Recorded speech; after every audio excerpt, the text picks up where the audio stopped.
Hello ladies and gents, it's the Beanie 101 here and I'm bringing you another NHL 14 Shootout Sunday.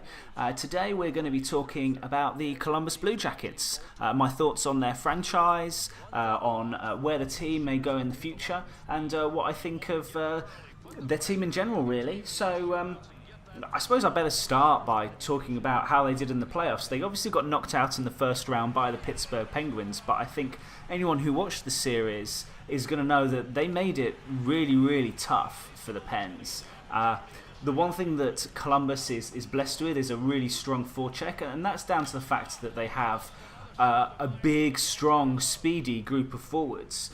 You've got real size and grit in your top six and in your bottom six. You've got players like Nathan Horton. Ryan Johansson has had a great season this year. Brandon Dubinsky really likes getting under Sidney Crosby's skin.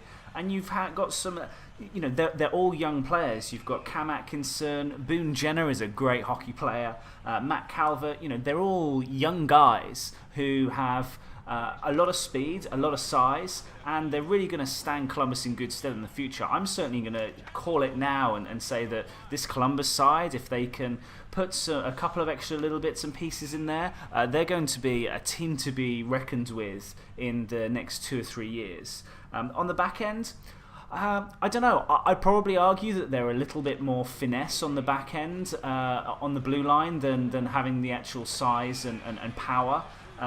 You've got Jack Johnson, who is a former very high first round pick. You've got Ryan Murray, who had a decent first season after being injured in his draft year, and Wisniewski had a very, very good strong season.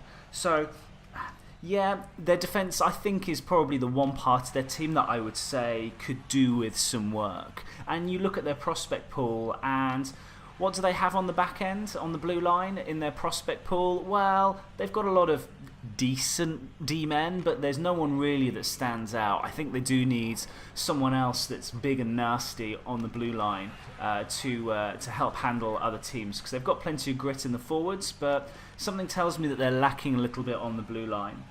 Bobrovsky, they've got a great goaltender.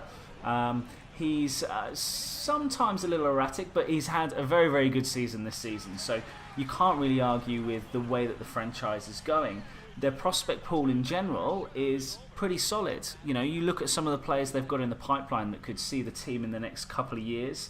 You've got Borkstrand, Kirby Rochelle, Alex Venberg. They've got a good group of forwards, and if one of those turns out to be a real star player that can play on the top line with Ryan Johansson, I think that the Columbus team is going to be a really, really solid team for quite some time. So watch this space. What do you think of the Columbus Blue Jackets? What do you think of their prospects in the next couple of years? I think they're going to do well. But let me know what you think in the comments below. Please hit that subscribe button and like this video if you want to see some more Shootout Sundays. And other than that, I will bid you adieu, and I'll see you again next time.